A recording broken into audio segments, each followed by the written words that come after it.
Avec nous, Dr Carl Weiss, président de l'Association des médecins microbiologistes infectiologues du Québec. Dr Weiss, bonsoir. Bonsoir, Patrice. Alors, je vous fais commenter sur l'actualité. D'abord, sur les nouvelles données.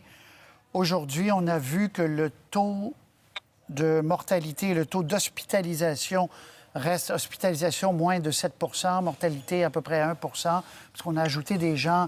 Aujourd'hui, ça fait un saut, les morts au Québec, on l'a expliqué, parce que des gens étaient morts depuis un certain temps, mais on n'était pas sûr. Là, on les a mis dans cette catégorie-là. Bref, qu'est-ce que ça vous dit, les chiffres aujourd'hui?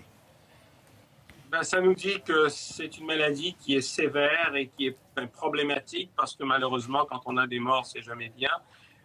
On pensait qu'on allait être peut-être un peu plus épargné qu'ailleurs. On l'est sur certains aspects. On n'est définitivement pas dans une situation européenne ou définitivement pas dans la situation de New York. Mais malheureusement, il y a des décès. Et puis donc, on en aura d'autres encore, ce qui est encore plus malheureux. On a de plus en plus de gens dans les hôpitaux, dans les soins intensifs. On sait que les hôpitaux, moi je parle à mes collègues, je sais ce qu'on vit dans mon hôpital. Donc je sais que la vague est en train de monter, mais pour l'instant, elle est relativement contenue. Alors, ce qu'il va falloir faire, on n'est pas au sommet, on est loin du sommet. Et ce qu'il va falloir faire de façon très importante, c'est de s'assurer qu'on continue de garder les mesures qui ont été mises en place par le Premier ministre, de garder le confinement, de garder une discipline pour minimiser le nombre de cas. Alors pour l'instant, c'est tout ce qu'on peut faire. Il faut essayer de tenir nos lignes, puis être résilient et être, je vous dirais, optimiste à long terme, mais passer par des moments difficiles. Bon, mais vous dites quand même, on est loin du sommet. Là. Quand vous regardez l'augmentation, on est loin du sommet.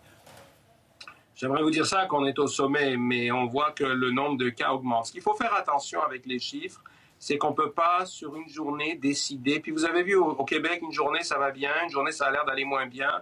Et une journée, on a beaucoup de cas, pas beaucoup de morts. La journée suivante, on a plus de décès et moins de cas. Alors, il faut voir des tendances lourdes. Et souvent, c'est comme ça, les chiffres en médecine. Il faut regarder des tendances sur 4 jours, 5 jours, voir comment les 4-5 jours, disons, de cette semaine se sont comparés aux 4-5 jours de la semaine dernière et de la semaine d'avant. Et ça va nous donner une vision plus réelle de ce qui s'en vient ou de ce qui va se passer. Très bien. Question du public, Dr Weiss. J'aimerais savoir si le virus se déplace dans l'air et si oui, sur quelle superficie doit-on avoir peur du vent? Alors, le virus se déplace dans l'air, mais il se déplace avec des gouttelettes. Les gouttelettes, on a dit que c'était des grosses substances qui ne peuvent pas aller très, très loin. Donc, habituellement, dans un rayon d'à peu près 6 pieds autour d'un individu. Donc, il se déplace. Quand on parle, le virus-là, à ce moment-là, va aller dans l'air, va rester en suspension. Quand on éternue, quand on tousse, le virus peut aller plus loin parce qu'on peut générer des aérosols. Et à ce moment-là, ça peut aller beaucoup plus loin. Donc, ça, c'est l'aspect, entre guillemets, de l'aérosolisation du virus. En ce qui concerne les surfaces, le virus peut survivre plusieurs heures sur certaines surfaces, environ 3-4 heures sur des surfaces, je dirais, standards, mais par exemple beaucoup plus longtemps sur l'acier, le plastique, peut-être jusqu'à 24 heures sur du carton. Donc le virus peut survivre sur certaines surfaces dans des conditions atmosphériques qui sont adéquates. Bon. Une question qu'on a beaucoup reçue, on estime que le pourcentage de faux négatifs pour le test serait de 30 %. Ce pourcentage semble-t-il réaliste pour le test au Québec? Si oui, faut-il s'en inquiéter? 30 % de faux négatifs, c'est très haut, c'est pas ce qu'on voit au Québec. Ce qui va déterminer les faux négatifs souvent, c'est si on a mal fait le prélèvement. C'est-à-dire si on n'a pas pris assez d'échantillons pour avoir assez de virus dans l'échantillon qu'on prend, ou le fait qu'on a pris des gens tellement tôt dans leur maladie ou qui sont totalement asymptomatiques et qui n'ont pas beaucoup de virus. Donc, on n'a pas 30 % de faux négatifs au Québec, ça c'est clair. Bon, très bien, c'est clair. Nous sommes un couple de 85 et 82 ans, en bonne santé, et sommes à la maison seuls 24 heures sur 24. Est-ce que ça serait contre-indiqué d'aller faire une randonnée en auto sans sortir de l'auto?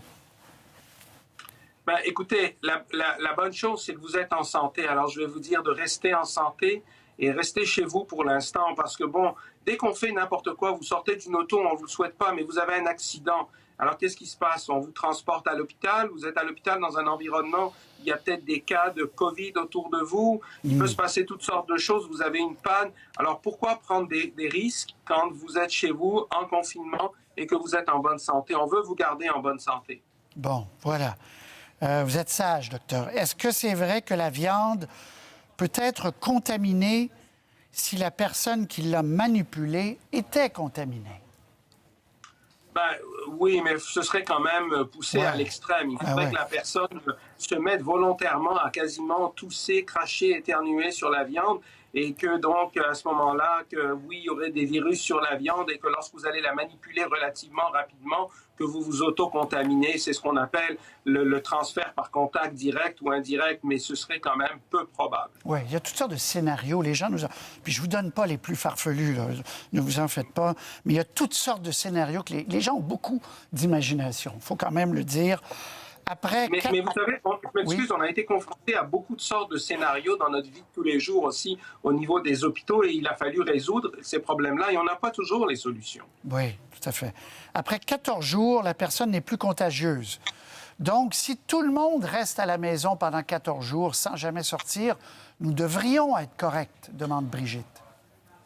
Oui, mais le problème, c'est qu'il y a des gens qui peuvent être asymptomatiques et porteurs. Il y a des gens qui peuvent être très peu symptomatiques, donc ils se considèrent asymptomatiques et ils vont quand même sortir. Et il y a quand même des services essentiels qu'on ne peut pas enlever. Donc, il reste quand même encore de la transmission. Et n'oubliez pas que tout ce qu'on voit actuellement, c'est tout ce qui s'est passé il y a 5 jours, 16 jours, 10 jours à peu près. Donc, les gens qui deviennent positifs, aujourd'hui, sont des gens qui nous disent l'épidémiologie, on va dire, d'il y a une semaine à peu près. Et puis, je suis content, j'ai une autre question d'un enfant de 10 ans, Alexandre Collin. Elle est bonne. Pourquoi la COVID-19, en fait, le coronavirus, n'aime pas le savon? Oh, pourquoi il n'aime pas le savon? Écoutez, en réalité, c'est un virus qui a une enveloppe. Et le savon, ce que ça fait quand on met du savon sur ces virus-là, ça fait un processus qu'on appelle une saponification, c'est-à-dire ça détruit cette enveloppe qui entoure le virus. Ça va donc comme la briser. Et à ce moment-là, vous allez briser l'intégrité du virus et vous le détruisez. Donc le savon a un effet bénéfique de détruire l'enveloppe qui va entourer le virus. Voilà, Alexandre, des bains, du savon, lavage de mains. Docteur, merci. Comment se portent rapidement vos collègues? Vous êtes à l'hôpital juif de Montréal, très sollicité. Comment se portent vos collègues et vous-même? Ben, tout le monde se porte bien pour l'instant et on espère se porter bien longtemps. Mais ce que je vous dirais, c'est qu'il y a énormément de travail, les gens sont fatigués, c'est très stressé. Et quand les gens disent, si vous voulez qu'on soit là pour vous, soyez là pour nous en restant chez vous. Très clair. Restez chez vous. Merci, docteur. Bonne fin de semaine. Au revoir. Vous aussi, Patrice. Au revoir.